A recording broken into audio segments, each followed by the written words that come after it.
ಹೆಣ್ಣಿನ ಬಾಳು ಹಾಳು ಮಾಡಿದ್ದು ಸಾಲದು ಅಂತ ಮದುವೆ ಮಾಡಿ ಮತ್ತೊಂದು ಹೆಣ್ಣಿನ ಬಾಳು ಹಾಳು ಮಾಡೋದು.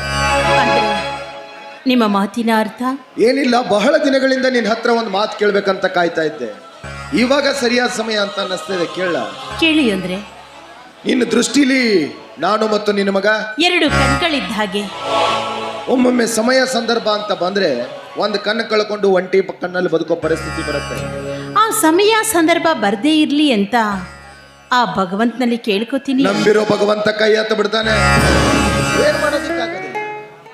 ಮಾದೇವಿ, ನಿನ್ನ ದೃಷ್ಟಿಲಿ ಗಂಡ ಅಂದ್ರೆ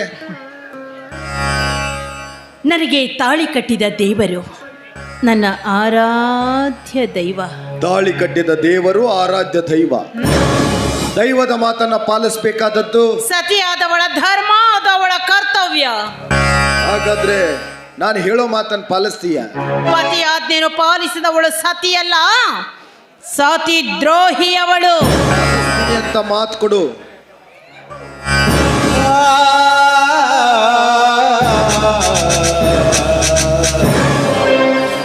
ಮಾತಿನ ಮರ್ಮವನ್ನರಿಯದೆ ವಚನ ಕೊಟ್ಟು ವಚನ ಭ್ರಷ್ಟಳಾಗುವುದಕ್ಕಿಂತ ಮಾತಿನ ಮರ್ಮವೇನೆಂದರಿಯುವುದು ಒಳಿತು. ಪತಿಯೇ ಪರದೈವ, ದೈವದ ಮಾತನ್ನ ಪಾಲಿಸಬೇಕಾದದ್ದು ಸತಿಯಾದವ ಧರ್ಮ ಅಂತ. ಇದೇನಾ ನಿನ್ನ ಧರ್ಮ? ಹೆತ್ತವರ ಮೇಲೆ ಆಣೆ ಮಾಡಿ ಹೇಳ್ತೀನಿ, ನಿಮಗೆ ಕೊಡುವ ಮಾತನ್ನ ನಡೆಸಿಕೊಡ್ತೀನಿ ಅಂತ ನಿಮ್ಮ ಪಾದ ಮುಟ್ಟಿ ಪ್ರಮಾಣ ಮಾಡ್ತೀನಿ.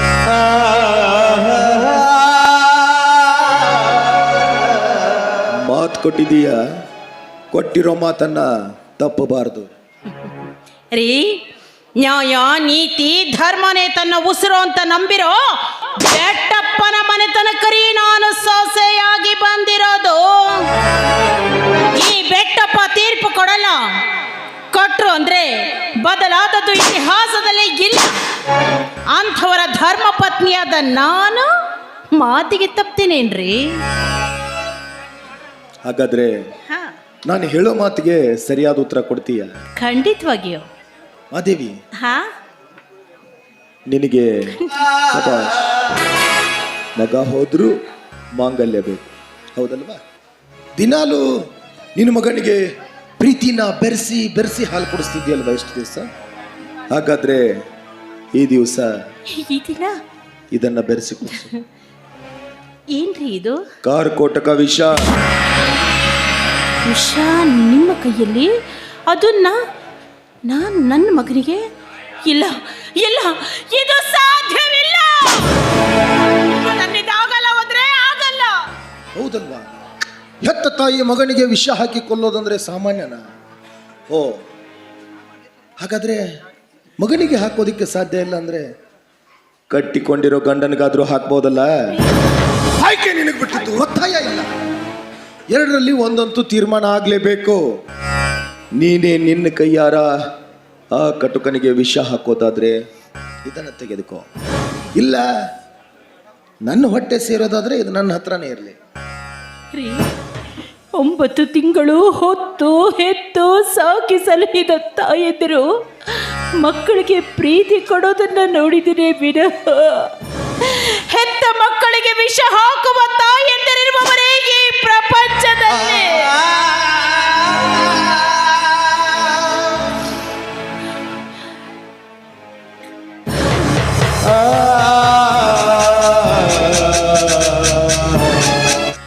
ನಿನ್ನ ಕಟುಕ ಮಗ ಬದುಕಿರಬಾರ್ದು.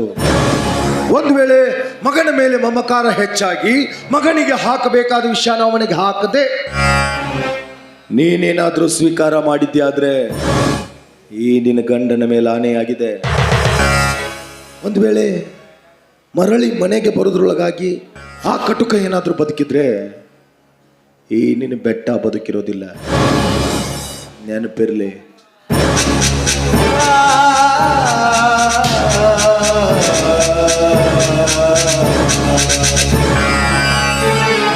ದೂರ ಹೋದರು ಎಲ್ಲೇ ಇದ್ದರು ನೀನೇ ಮರೆತರು ತಾಯಿ ಮರದಲ್ಲ, ತಾಯಿನೇ ಎಲ್ಲ.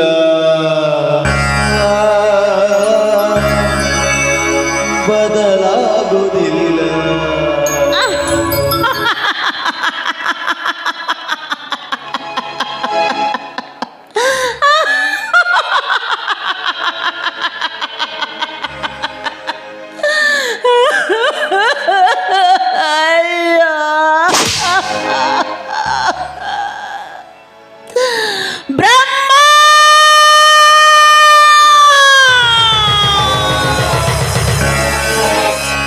ಮೆಚ್ಚಿದೆ ಬ್ರಹ್ಮ, ಮೆಚ್ಚಿದೆ. ನನ್ನ ಹಳೆಯ ಬರಲಿಖಿತಕ್ಕೆ ನಿನ್ನನ್ನು ಮೆಚ್ಚಲೇಬೇಕು.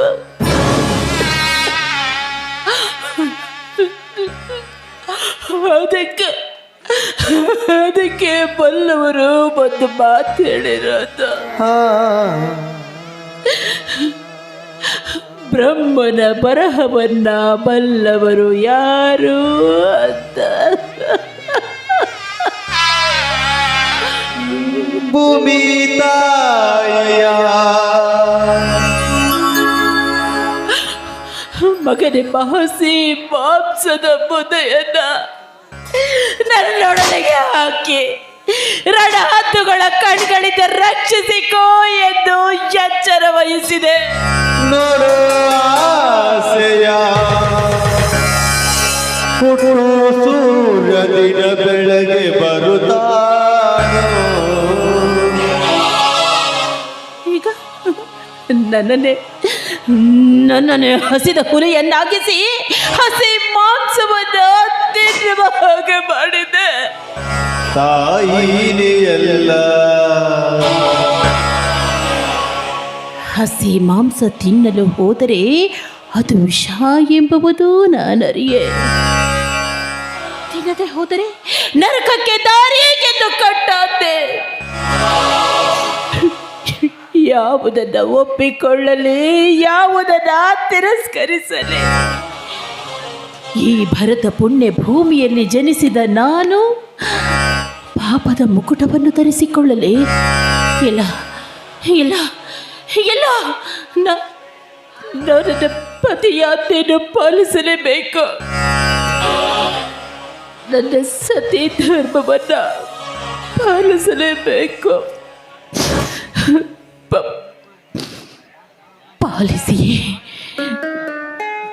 ಪಾಲಿಸ್ತೇನೆ. ಜಗದೊಳಗೆ ಮೊದಲು ಜನಿಸಿದಳು, ಹುಡುಕಿದರೆ ಮೂಲ ಸಿಗದಯ್ಯ. ದಯ ತೂಗೋ ಜನನಿ ಜೀವದ ಜೀವತಾಯಿ ತಾಯಿ.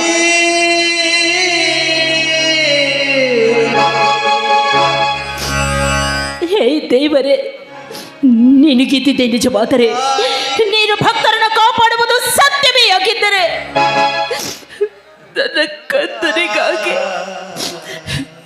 ಹಾರಿನಲ್ಲಿ ಬೆರೆತ ವಿಷ ಅಮೃತವಾಗಬಾರದೆ.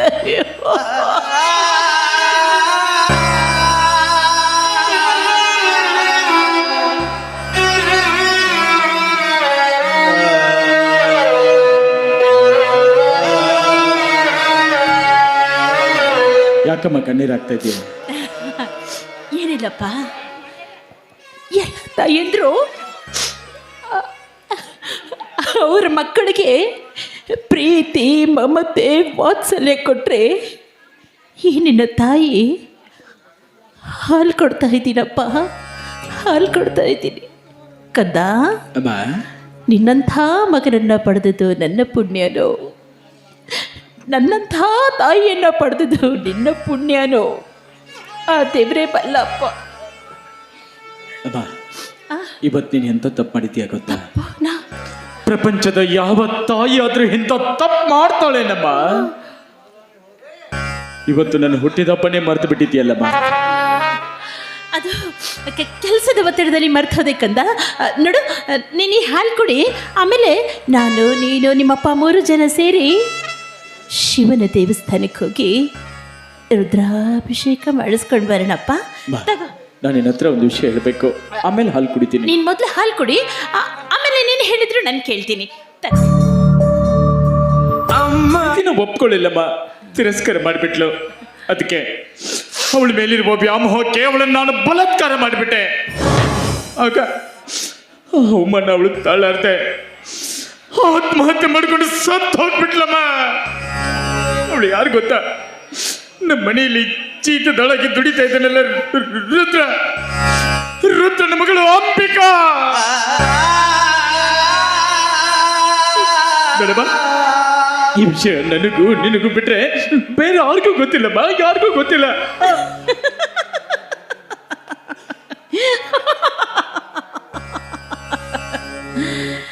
ಬೆಕ್ಕು ಕಣ್ಮುಚ್ಚಿ ಹಾಲು ಕುಡಿದ್ರೆ ಪ್ರಪಂಚಕ್ಕೆ ಗೊತ್ತಾಗಲ್ಲ ಅಂತ ತಿಳ್ಕೊಳ್ಳುತ್ತೆ. ಈ ವಿಷಯ ನಿನಗೆ ಮೊದಲೇ ಬೇಡಮ್ಮ, ಇನ್ನು ಮುಂದೆ ಇಂಥ ಯಾವ ತಪ್ಪು ಮಾಡಲ್ಲ. ನನ್ನ ಹೆಂಡತಿಯಾಗಿ ಬರೋಳನ್ನು ಬಿಟ್ರೆ ಪ್ರಪಂಚದ ಎಲ್ಲ ಹೆಣ್ಮಕ್ಳನ್ನ ನನ್ನ ಅಕ್ಕ, ತಂಗಿ, ತಾಯಿ ಅಂತ ತಿಳ್ಕೊಂಡು ಬದುಕ್ತೀನಿ. ಇದು ಒಂದು ತಪ್ಪು ಕ್ಷಮಿಸಿ ಮಗು ಮಾಂತೇಶ 100 ವರ್ಷ ಸುಖವಾಗಿ ಬಾಳು ಅಂತ ಆಶೀರ್ವಾದ ಮಾಡಮ್ಮ. ತಾಯಿ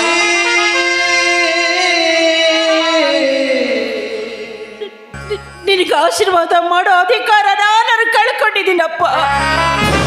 ನಾನೀಗ ನಿನ್ನ ತಾಯಿಯಾಗಿ ನಿಂತಿಲ್ಲವೋ, ನಿನ್ನ ಪಾಲಿನ ಮೃತ್ಯು ದೇವತೆಯಾಗಿ ನಿಂತಿದ್ದೀನಿ.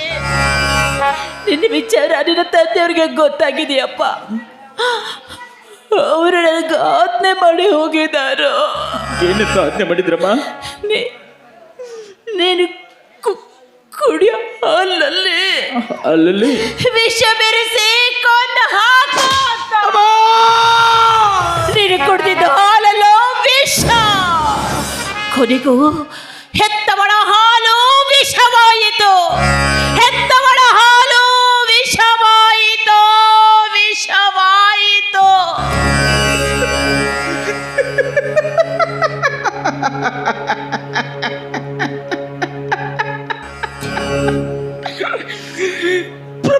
ಪ್ರಪಂಚದ ಯಾವ ತಾಯಿಯಾದ್ರೂ ಹೆತ್ತ ಮಕ್ಕಳಿಗೆ